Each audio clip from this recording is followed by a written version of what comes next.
Hey everybody, welcome to Page Screen and Beyond. I'm Tubbs, I'm Keegan. and we're going to talk about some comic books, some movies and TV, and some video games and other stuff. So, today we got, let's see, Todd McFarlane. He's adding another 5 covers to his Spawn number 300. We have Absolute Carnage from Marvel coming out, and an absolute crazy looking cover. The R-rated Mortal Kombat is looking more like Deadpool than we thought it was going to, so that's good news. Venom 2 casts Andy Serkis as the director, and we're going to talk about some Amazon's The Boys, as well as Predator VR game from PlayStation. So, yeah, stay tuned for that.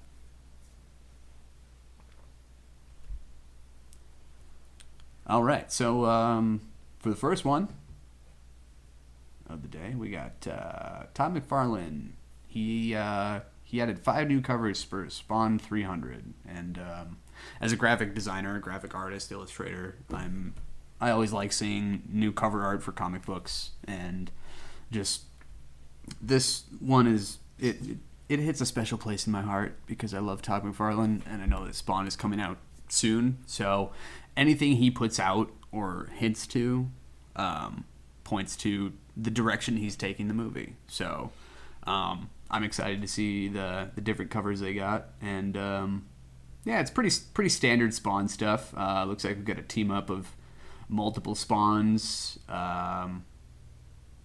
Dark Spawn, Classic Spawn, just a bunch of different cover art that was put out recently. So I'm excited. Todd McFarlane is that guy. Like, he's that guy that, like, you know his name, and you know that, like, when you hear it, you know that behind it is like it's a well thought through process, I would say. And he definitely he's leaning into his own, like, classic art style in these. So yeah, he knows what he loves and he highlights it brilliantly. I mean, all of them are stunning and all of them are very trademark's the wrong word, but like true to self. yes, very like classic Spawn looking. You know, you got the super red cape covering a lot of it, some explosions. Obviously, you got the chains and just all the graphical elements that you want in a comic book, in a really serious, like, Spawn comic book, something with a lot of, like, grittiness, but also a lot of popping color. So I was very, very happy to see that he put out some of those. So, because I just love saving those pictures as, you know, backgrounds on my computer, or, you know, just having them as reference pictures for different things that I'm working on. So Hell yeah. All of them are like wall mountable art pieces. they are serious art pieces. They're not just like your run of the mill whatever, you know, comic book cover photos. So definitely give that a look. All right, so for the next thing, we got... Well, and it kind of works because Yeah. Todd McFarlane also worked on Venom. And Oh, shit, that's right. yeah, Todd McFarlane is big into how Venom should be. And do you want to start here, or do you want to talk Andy Serkis? Because I am chomping at the bit right now. Well, let's talk about Absolute Carnage first. Let's get that out of the way. All right, Yeah, cheese then to we- come. yeah. Because, I mean, the offspring of Venom is our next page topic here, with Absolute Carnage coming in with their one of 4. It's a short run, but it's following by the same creators of the most recent Venom run. And they Nice. are taking... It's much in the way that, like, a Deadpool versus the Marvel Universe, like Carnage versus Deadpool, like, he does well when thrown up against not just an adversary, you know what I mean? Like, he's not a rogues gallery villain after Spider-Man. Carnage is more grand. So Yeah. we get all of the highlights of the Venom character, the symbiote, but Carnage in Absolute is going to be going after anyone who's touched a symbiote. So he's coming after the Venoms. okay. Peter Parker isn't safe.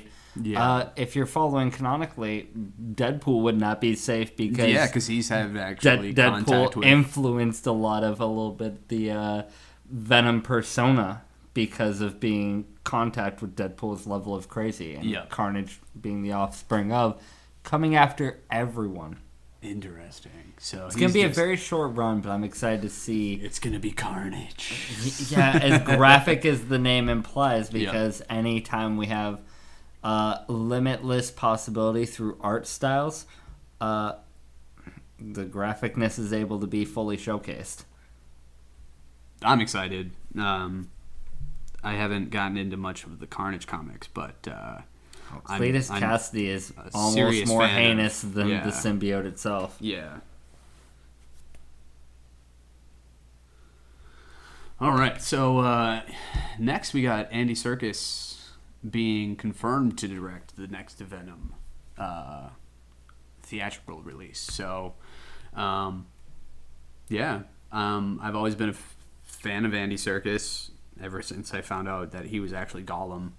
And to see the process behind that, I can tell that he definitely takes his CGI characters seriously.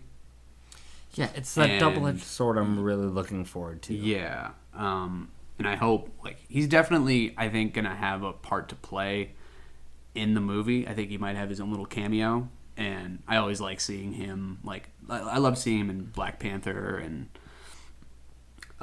Age of Ultron as Claw. Mm-hmm. And if you didn't know, he is Claw. Popular to contrary belief, or contrary to popular belief, he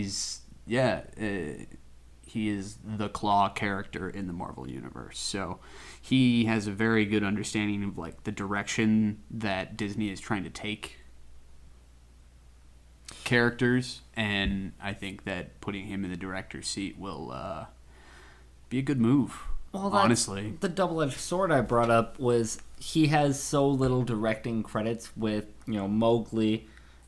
I mean, being the highlight of anything he's done in the chair behind the camera. He owns the performance capture world, and having that insight lends credence to him being able to be justified for the opportunity. But we know so little of what he's brought to the table, which I don't think should be discouraged. He's ambitious and driven. So if he's passionate about the source material, which, I mean, if he's willing to sign up for it, I think that he understands. Loves yeah. Venom beyond what Venom is as a motion capture knows, opportunity. Yeah, he knows the potential that he could take the character into with the different dimensions that you could go into with Carnage, being such a. People see him as the absolute chaos in the Venom universe, almost the Joker, basically in the equivalent as a Batman. So it's the thing that causes the most havoc, and I think that he really understands the direction that you can take a character like that and explain their backstory and their intention behind it. And I just think that he's really coming into his own as a director, and this could really be his serious maybe even Oscar potential. I don't know. We'll see. But yeah. I think this could actually turn into something really cool for. The question has been circling around whether or not we could have R-rated superhero movies, and everyone's it's the tattoo conversation of early 2000s. You know what I mean? There's such a stigma on the R rating if you're trying to make money. I think but when you have a property that's I think when you have inevitable comic to have books, you an audience, you intrinsically think that comic book movies should be child friendly, and that's not necessarily the case. Right. A lot of people misinterpret that and think that comic books are just for children, but they're very adult. Well, and a lot of the kids themes. grew up with these comics Yeah. and want the characters they love involved in stories that are off the beaten path. Yeah, exactly. They want them to take character. Like usually, a consumer of this entertainment wants a connection to the character, them to feel realistic in a way, Right. and part of being realistic is showing graphic, real, like things that, yes, in terms of superhero, are, you know, ridiculous, but also at the same time they hit, you know, personable notes in all the people that see it. So like you want to connect with a character, like obviously like Eddie Brock, you want to be able to kind of put yourself in his shoes in a way. And I think, yeah, Andy Serkis, as far as what I've seen from what he's done, like he's really in tune with making a character relatable. So I'm excited for it. Yeah, no, all that totally makes sense. Excuse me. Over under 50% chance, in your opinion, we get Spider-Man in Venom 2. I haven't had a chance to see Spider-Man Far From Home, but I have heard that there's a Venom element in it. Have you seen it yet? Yeah, no, I've seen Far From Okay. Home, and I think any tied to Venom would be speculatory. Okay.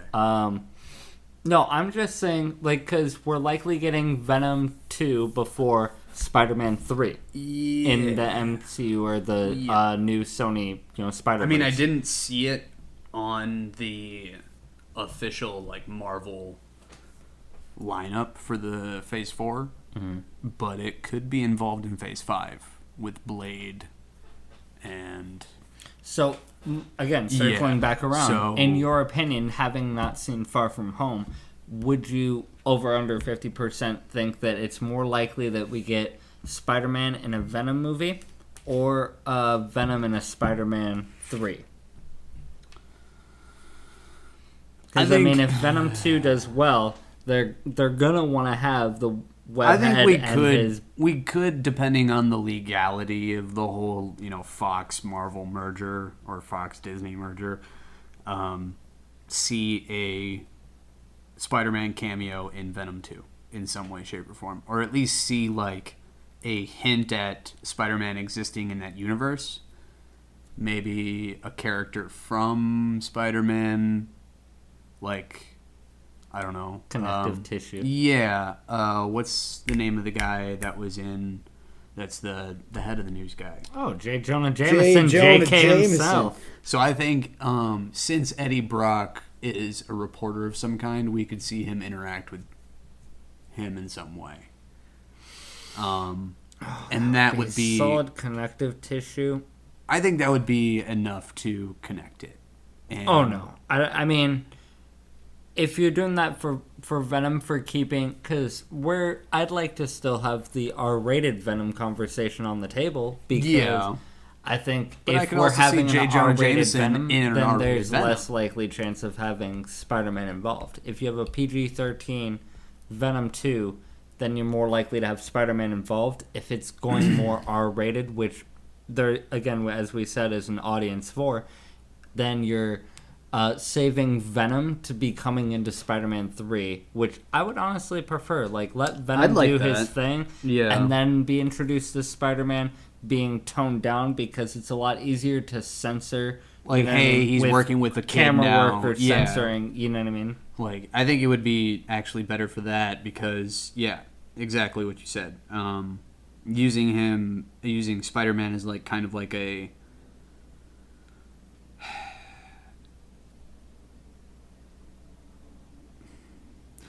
Do you think that they would bring Venom and Spider-Man into like a team up of like the next Avengers movie? Do you think they'd wait that long for a team up of that sort? Oh, I see Or us do you getting think- Spider-Man and Venom teaming up before we Before see the another next Avenger movie. large team up of like the full team. Oh, yeah. So I agree with that, but I don't know where it would happen.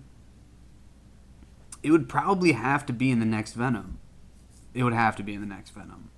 if they're gonna do it, because that'd be the only way to introduce the connection. Right. And I feel like that's I don't know if honestly they would the only actually way do. we justify Venom, the first one, being PG-13, because they had Yeah. all the reason in the world to go R-rated. R, but Right. they After the didn't. success of Deadpool, Logan, like they could have gotten away with it, but they chose not to. They really skirted the line of PG-13 and R, but Indeed, but they kept it PG-13 so that they could have this Tom Holland Venom interact with, or Tom Hardy interact have the with Tom potential to Holland. act with to be with Spider-Man. So Correct.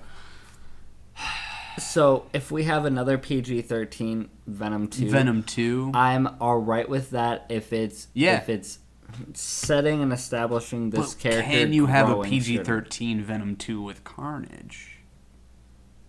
shouldn't. So here's the question. If you look at Carnage as not being this blood symbiote, yeah, because that's where it gets a little tricky. Like, you can have bloodless fatalities at Carnage's hands, but you can't have Carnage himself throwing blood sickles at you. Yeah. You know what I mean? that's where it kind of like starts to fall apart for me. So, but I think you can bring in like you have Peter Parker's, instant kill mode. Mm-hmm. And I think that might have been introduced for a reason, other than Just so being we can shown. have a Ex Machina later. Yeah, maybe even like the suit can act on its own, is what I'm thinking. Kind of like the Iron Man suit, in a way. So Venom and Carnage have a knockdown, drag-out fight, and then it's ultimately the instant kill suit. Spider suit, but Peter Parker isn't in it. I think that could be a way they could introduce it or like involve it in some way. And have it be its like own thing, and then the suit gets destroyed in the battle. And that way you don't actually have Peter Parker, you just have the suit. So it's not actually Spider-Man. Right. It's Spider-Host. Spider-Host, Spider-Suit. So legality-wise, it could work.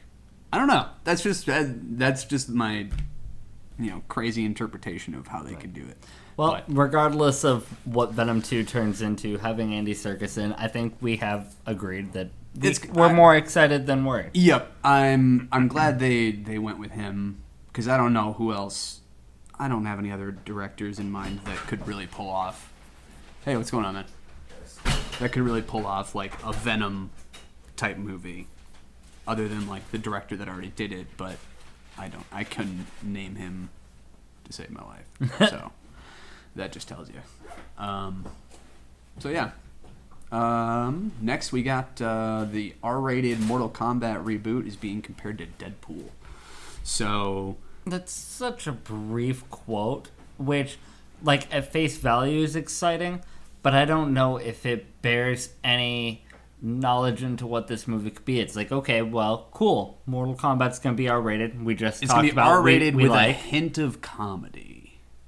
I mean, you have to have like, of course, a tinge of comedy with Johnny Cage. Yeah. Oh, it's the go-to. Yeah.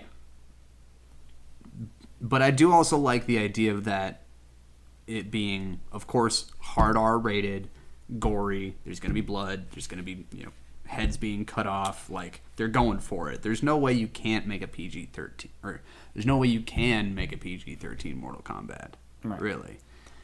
You It's know in what? the name, Mortal Kombat. The most It's gonna be some death. exciting and settling thing that makes me feel more at ease with hearing this is if you're comparing Mortal Kombat to Deadpool, I hope it's in the sense that the people that made Deadpool as opposed to the people that made X-Men Origins Wolverine like cared about the source material, cared about what the story is rather than just trying to like push out a moneymaker off the a brand. goriest moneymaker in Right. show business. If this is the being compared to Deadpool because people are caring about the source material and want the best property to come forward, I could see that. I would be so, because I mean, like I said, you can push a PG-13 rating with just censor the swearing and cut out the gore, but if you have a a Mortal Kombat movie that is focusing on the characters, focusing on the lore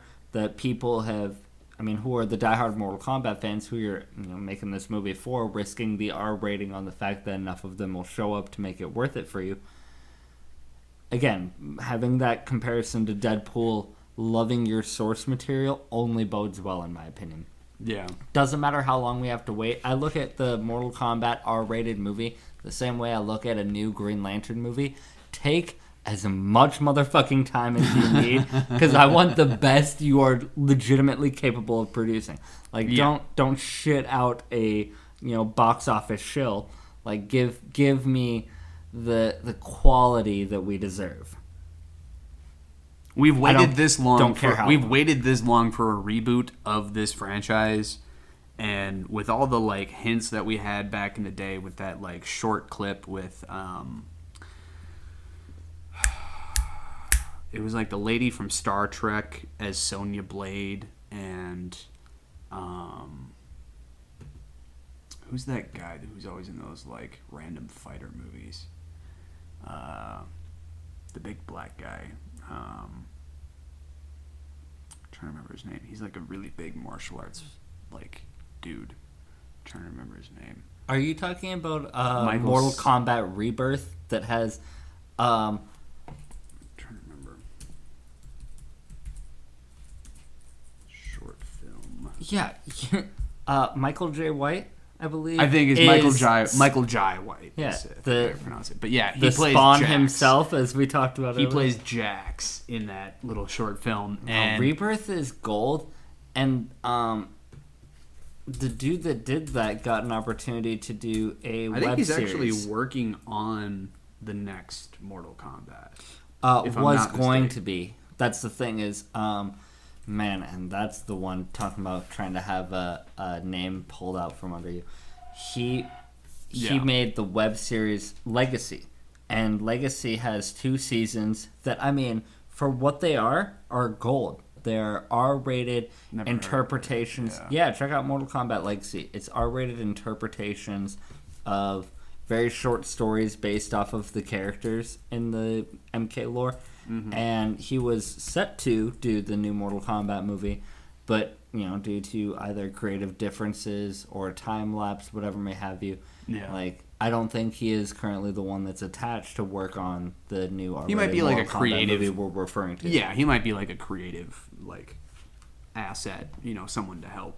And I mean, he has he's positive experience to be able to lend. He's not work. in charge of all of it. Right. Yeah. So I mean, that's fine. If we have people that love the source material working on this and have a budget to back it, that's all I care about. Take all the time you need. Exactly. And I'm stoked. I'm will so happy wait for it. So yeah. All right. What else we got? The Boys. Oh yeah, let's talk about The Boys for a bit. I just finished it. You just finished it. If you haven't watched The Boys, it is a Amazon Prime exclusive show about superheroes and the dirty deeds that they do. 8-hour-long episodes, correct? 8 1-hour-long episodes. It goes fast. Definitely pay attention. It's based not one of those off shows. Comic book, yeah. It is, yes. It's based off of a comic book series that's has a cult following. It's not really that well known. There's definitely a lot more backstory in the comic than there is in the show. They don't really go into. And a quick rundown of what this series is. So it's about superheroes, a superhero team called the Seven, which is basically a group. It's a corporation-owned group of superheroes. We'll call them Elseworld Justice League. Yes. Because let's be all the way real. It's 7 heroes that have very similar character archetypes. Yeah. 2 members of jail. Yeah. It's almost like a parody of the Justice League in a lot of ways. They have a Aquaman character. But they are not the only Superman superheroes character. in this universe. No. They're plethora thereof. So there are one of many, and if you don't want to hear any spoilers about the show, if you haven't heard the show, this is now the time to either fast forward or get the fuck off. So,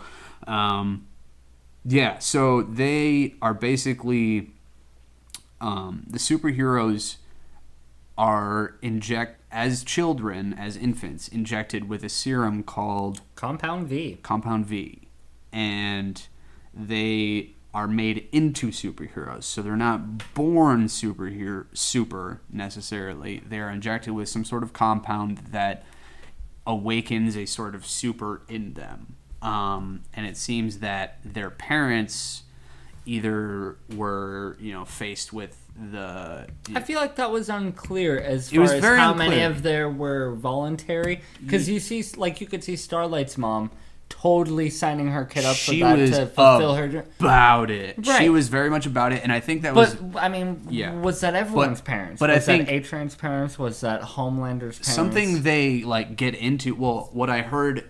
I watched a video about it earlier, and in the comics, apparently Homelander, killed everyone in the operating room, including his mother. During childbirth? During childbirth. Right. And the person who was, involved, the head of the program, basically took him on as his own. So it takes a very dark turn. But there's a... So the story revolves around a man whose wife started working for the corporation. Billy Butcher. And which is a great name for this type of character. God, really? Such a good name for this character. And the guy who plays him is Carl Urban. He's one of my favorite actors right now as far as a serious but also comedic role. Mm-hmm. He played a very good character in Thor Ragnarok. Yes, Ragnarok. Mm-hmm.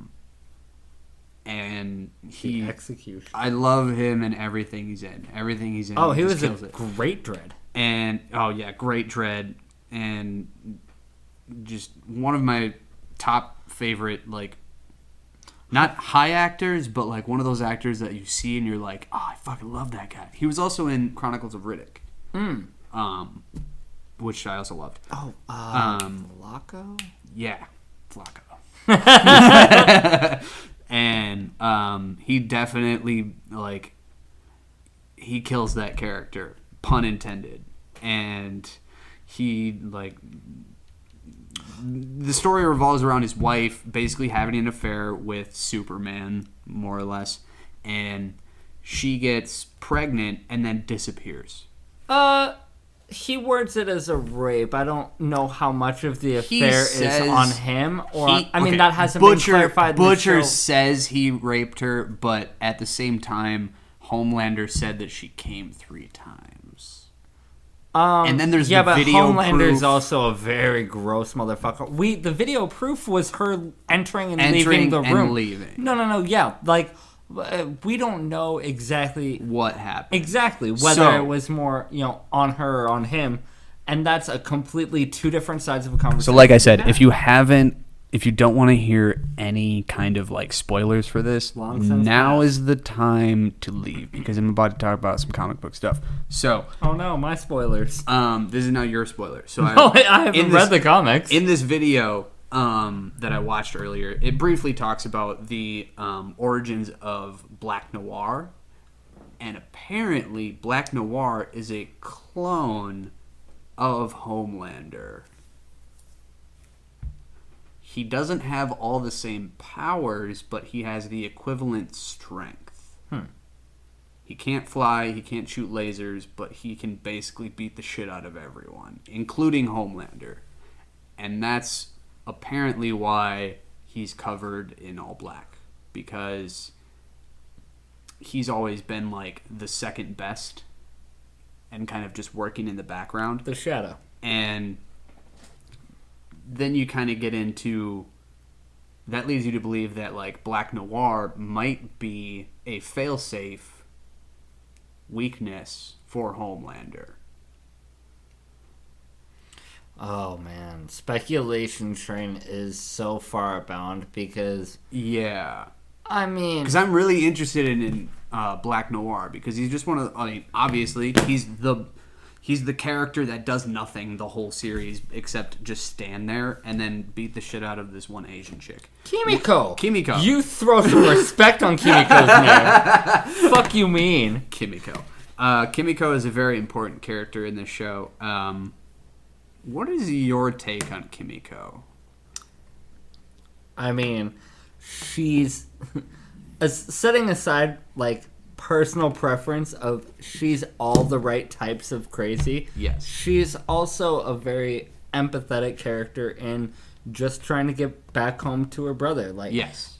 She's that focal point for all soups in this show of being, I didn't choose this life. I have to rise above this life. Yeah. And I think that she might have been captured because of her abilities. Well, and it wasn't she. She was Because in a I thought cage her and in, her like, the brother. Asian- I thought her and her brother were injected with Compound B far later than others. as like adults, and like much in the way of spoilers again, talking about how Homelander is making super terrorists. yes. So those are being injected to Not far everyone. older So okay, yeah. Apparently, patients. in the story, that like it's more effective to inject children with the Compound V than adults. Like, not a lot of adults survive, is what I gathered. Right. And basically, what the premise of the show is, at the beginning, there's a character called A-Train who's like the Flash, super fast. And he's been running Compound V all over the world to different terrorists or different fanatics. And running them into his veins as the junkie of the stuff. Yes. And trying to create villains around the world so that Vought, the company that is in charge of all these, the Seven, can make more money and get government contracts. So it's very like, it's almost it dips into politics and warmongering in a lot of ways, but it also like,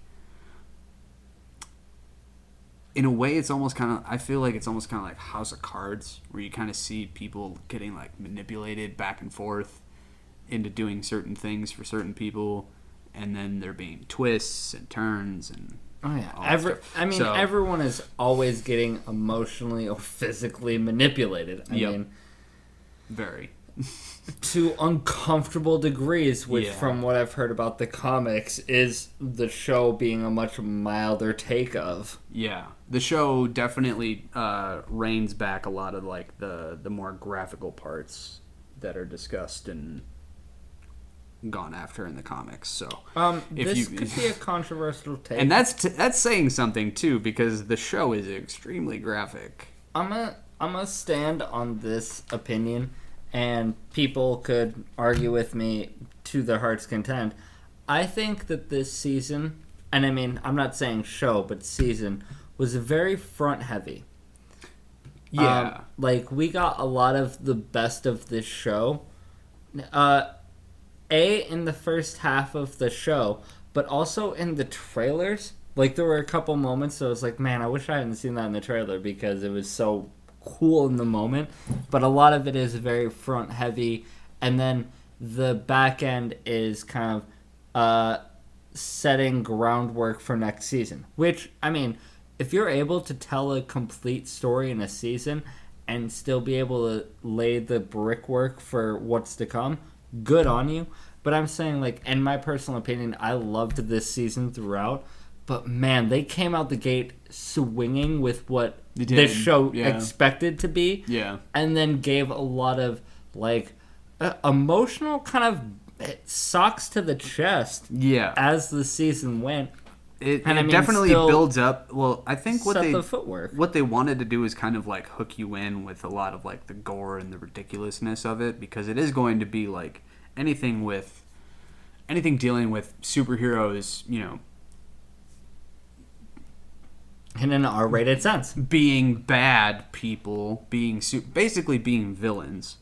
You're going to be, like, if you want to depict it as more realistic, it's going to be graphic. So I think that starting off that point, really hooks people in with, hey, this isn't going to be your everyday run-of-the-mill, like, Marvel Captain America.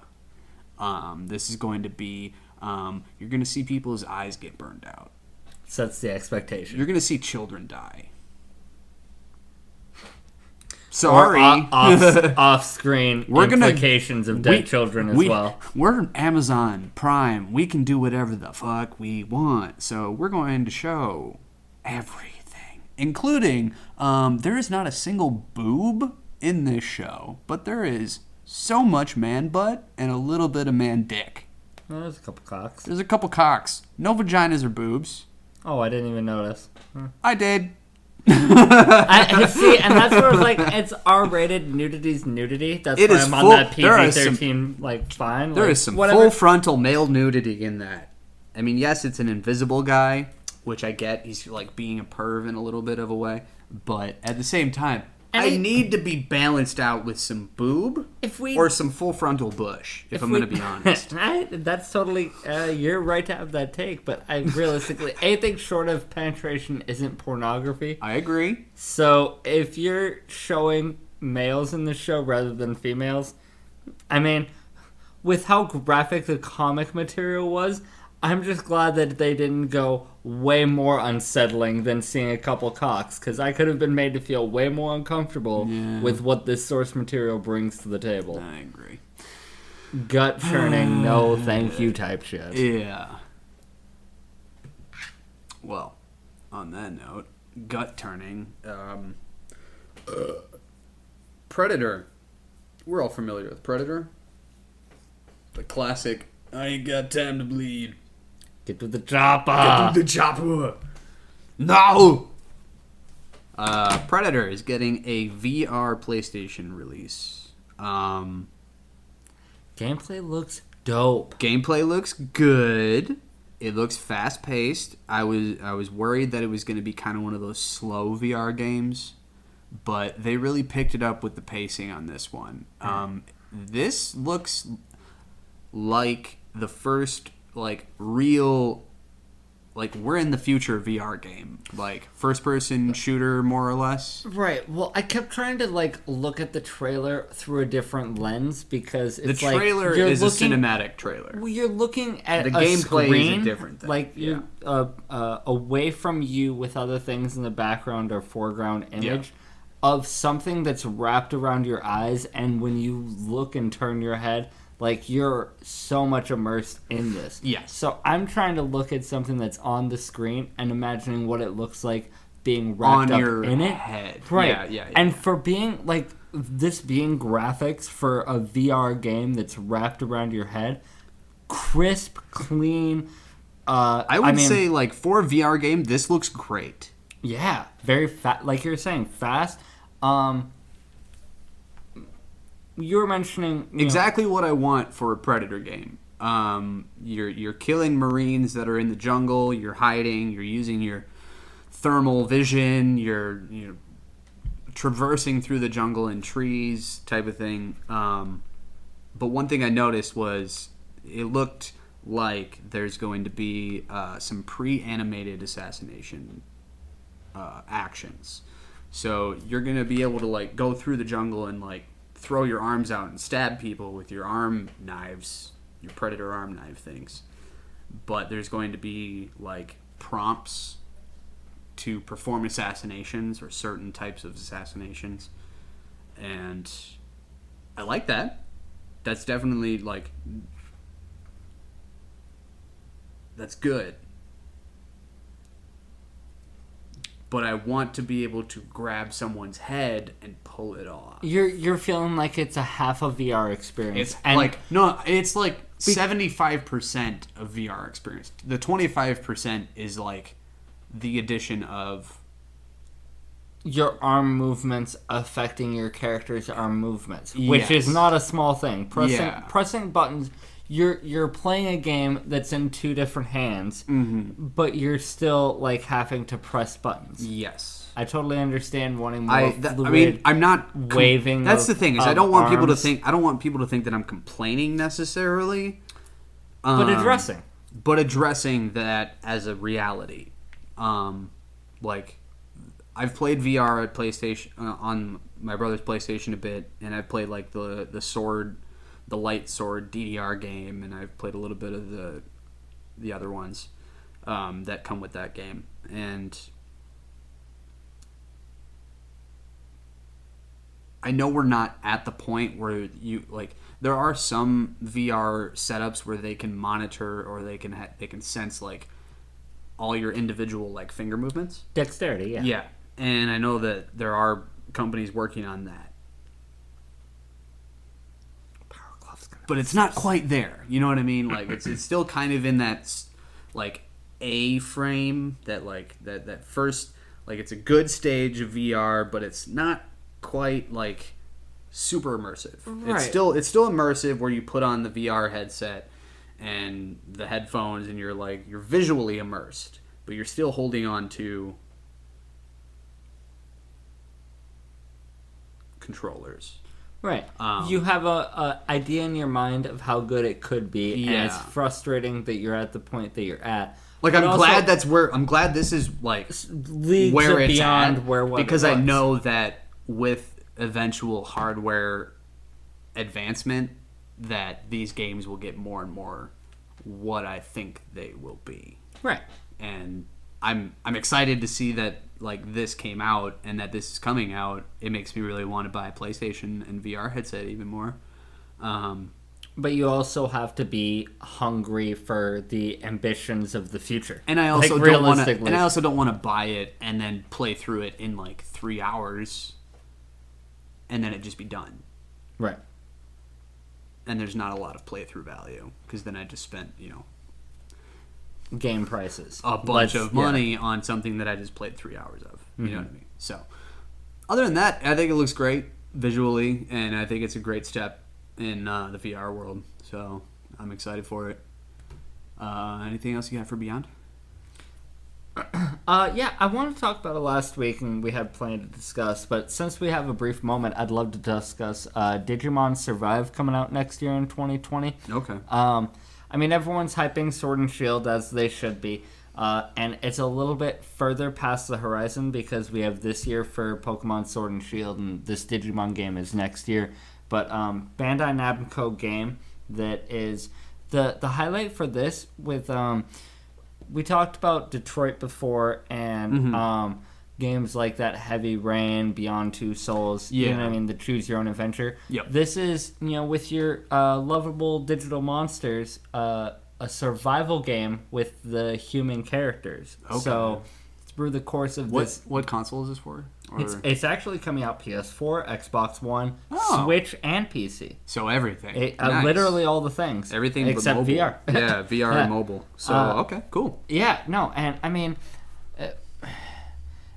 it's familiar characters for sure with the Digimon. You know what I mean? It's not like they're breaking new ground with introducing a whole new wave of Digimon. Yeah. But this has always been such a nostalgic thing, monster-wise, that having fresh characters in a scenario that's character-based, driven story and gameplay, where your decisions will determine which one of your friends that you're encountering through the game live and die. Yeah.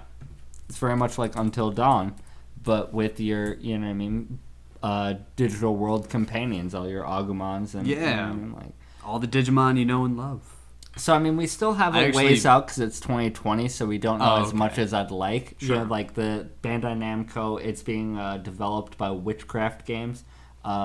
And survival strategy RPG is how it's being defined as. Survival strategy RPG. They have a cinematic trailer for introducing a couple of the characters that you're going to be interacting with in the game. But we'll have a link for that down below. Seen very little gameplay as far as like actual. Yeah, we'll see more. I'm sure in E3 of next year. But very enticing being able to see a different take in the Digimon universe because a big part of the anime, was.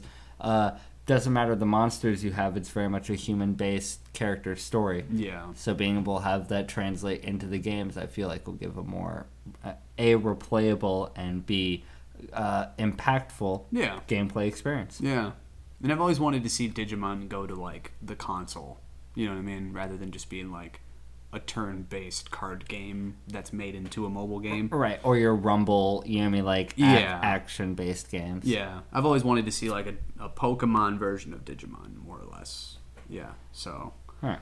I would expect more Final Fantasy from this game. Final Fantasy / Pokemon. Right. Yeah, which that would be the way that I would want to do it for sure. So Not too horribly long to wait. Yeah. I mean, within a year. nice. Anything else? I mean, there's other, odds and ends or whatever, but I think that we I could still have to save see these for next Spider-Man: week. Homecoming. I'm Far- way behind. Far that. From Home, Far yeah. from home. Whatever. Yeah. Whatever the latest one is.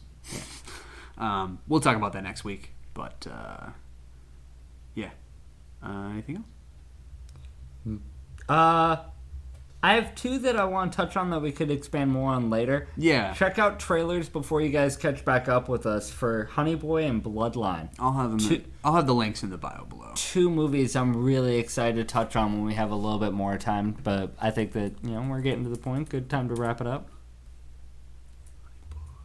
And Bloodline. Yeah, we watched the trailer for it before this earlier, and Honey Boy looks. I mean, it's a Shia LaBeouf movie. Shia LaBeouf. Yeah.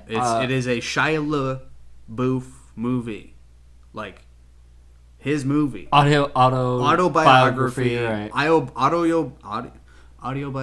Autobiographical. There we go. I can get it. I could say words. Autobiographical Shia LaBeouf, written, directed, and acting in Sundance theatrical film. So, it's kind of got like one of those mid-90s feels. I don't know if you saw mid-90s. Oh, it's going to be heart-wrenching. It's going to be one of those ones where it's like, it's a little bit out there, but I think it's going to pull a lot of heartstrings in a lot of ways. So I'm excited for that. And then, what was the other one? Bloodline? Yeah, Bloodline. Sean William Scott, who we generally know for being Mr. Funnyman, is in a very Dexter-esque role, but rather than being more detached from humanity, having a loving family that is what he is striving for, but having the back burner, what we know as Dexter being serial killer killing serial killers. Yeah.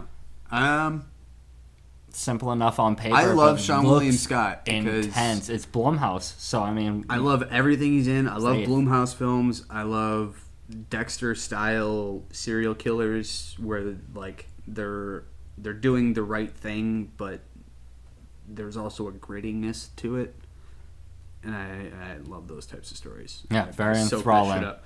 So yeah, definitely give those a look-see, and we'll talk about them more in length another time on another podcast. So, Definitely. yeah.